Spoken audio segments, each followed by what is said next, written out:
We're going to listen to Micah Parsons and what he had to say about one Brock Purdy. And I just don't think that we should sleep on Brock Purdy no more. Yes, he was a 7th-round pick. Yes, he came in late in the season and won 6 straight games, took him to the NFC Championship before his injury. But Purdy, you will not be slept on no more, brother. I think people are coming for you the same way they come for Rodgers, Patrick Mahomes. Yes, you are surrounded by a great team, but you are playing your butt off, and you got one hell of a story, brother. If we were to rank Purdy right now, I would put Purdy around. I think Purdy's a top 15 quarterback. There's things that we still want to see from Purdy, not when Purdy's winning, but when Purdy's down. I think the adversity aspect of the football game is huge. Learning how to play from behind, learning situational football. It's not something I'm saying he can't do. It's just something that we just haven't seen yet. All right, so that was good stuff by Micah Parsons, and just to kind of break it down, it's like, man, like, what do you say? Like, he's checking all the boxes, he's answering all the questions. I think he's doing a terrific job. I had questions that I wanted answered, right? And it's funny. I get on Twitter and there are people like, Croc, you weren't all in on Brock. You had questions. Okay, well, can the motherfucker answer the questions? And then I'm good. Like, I ain't saying the dude can't do it or that he can't be that. And now, maybe I think sometimes with either fans or fan bases, and I think I saw like a Cowboys guy or something like that, and he was like, shit, they told me Brock something, whatever, they didn't like Brock, or they was racist, or they said some kind of wild stuff. And I'm like, don't lump everybody. There are, like, I think this is the tough thing with, like, negative comments. Negative comments are very loud, so people hear that more than the 90% of positive comments.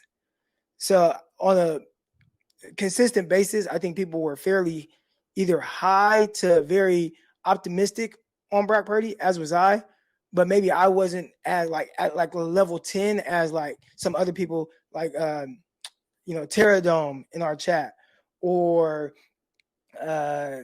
there's some other people in the chat, but like where it's just like, oh, King Purdy, he's the best ever, and it's like, hold on, like, let me, let's see, right?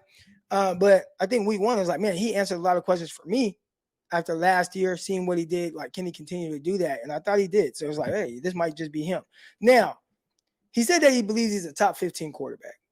So let's start to kind of dive into some of the quarterbacks that potentially are ahead of him, because I think it's easy to say that somebody is top 15, top 10, at quarterback or receiver or whatever, without like talking about the guys that potentially are ahead of him.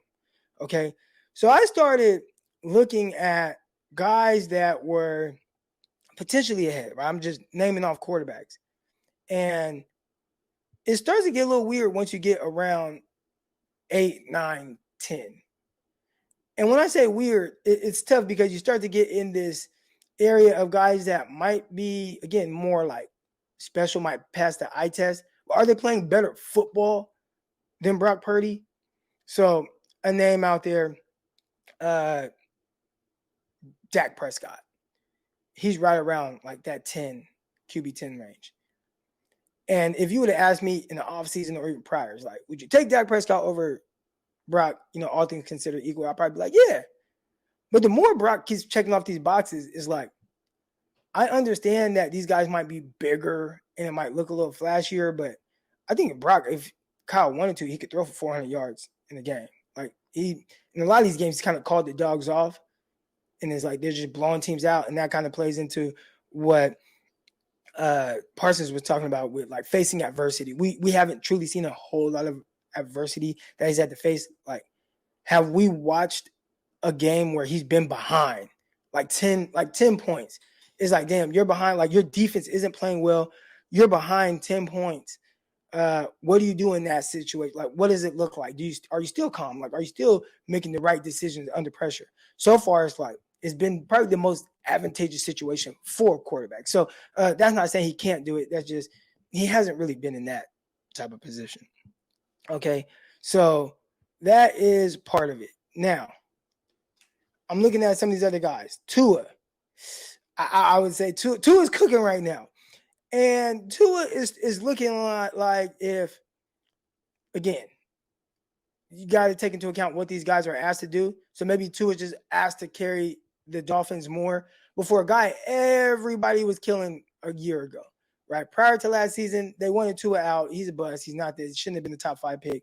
Wow, can't believe you took Justin Herbert or you took Tua over Herbert. And right now, if you ask the Miami Dolphins, who would you rather have, Tua or Herbert? I think they're like, we like our guy Tua, right? So you look at him, there's Deshaun Watson in that range. And Watson, I think, based off of this special we've seen from Watson, you'd be like, yeah, I'd take him over Brock. But I'd say if you go off of what he's played, and again, now this is tough with him because he did the weird shit off the field and he missed a lot of time. And he came back, he didn't play great. And then he played in preseason, didn't look great. Then he played the other day and it just did not look stinky. All right.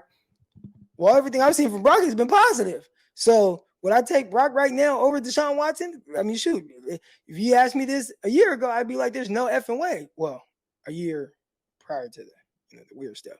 But if you asked me then, I'd be like, there's no way, like Deshaun Watson. But if you ask me now, Brock Purdy or Watson, I'm going to say, I love what I've seen from Brock Purdy. I'm sorry. Like, I just love it. So he's shown me a lot of really good things. You have other quarterbacks there, Matthew Stafford. I kind of threw Geno Smith on there, but I take Brock over him right now. It starts to get a little slim. So I don't know. Y'all can make a list on how many quarterbacks would you really take over Brock. And there's Mahomes. There's Burrow. After watching Josh Allen, and it's crazy, I was just about to say Josh Allen, and I look in the chat, and I see E. Nice, and he says Josh Allen looks super bad. He did. Josh Allen looked terrible. All right, but Josh Allen. Now here's the thing. What they asked Josh Allen, I don't want to make an excuse for Josh Allen. Like, he made some terrible decisions. Like, those throws, like, into the end, he made some terrible throws, terrible decisions. And I don't think that had anything to do with, oh, man, everything is on Josh. He has to carry this team. He does. So I don't know if that's the reason why he puts the ball in harm's way more, or if it's a Jets thing. I was watching the game last year. He threw 2 terrible interceptions playing against the Jets. And it's like, and then they lost. It's like, maybe there's just something about the Jets and Robert Saleh and what he's doing. Robert Saleh is killing them. Okay. But I think there's an argument that Brock Purdy is not only a top 15 quarterback, but he's a top 10. And if you agree or disagree, I would love to see, like, who are your top 10 quarterbacks? And with the way that Brock Purdy has played, who are you taking over him based off of what we know? All right, so I think he potentially is a top 10 quarterback. Now, he might be 9, he might be 10, but it's hard because I can't compare the rosters and the coach, and that's the toughest part. Can I, if I were to put Trevor Lawrence in this offense with this cast and this coach, would it look different than what it consistently looks like with the Jags? I know he's able to do some special things throwing the football. He's athletic, mobile quarterback. Would it just look different if he got to sit in this offense and play in this offense?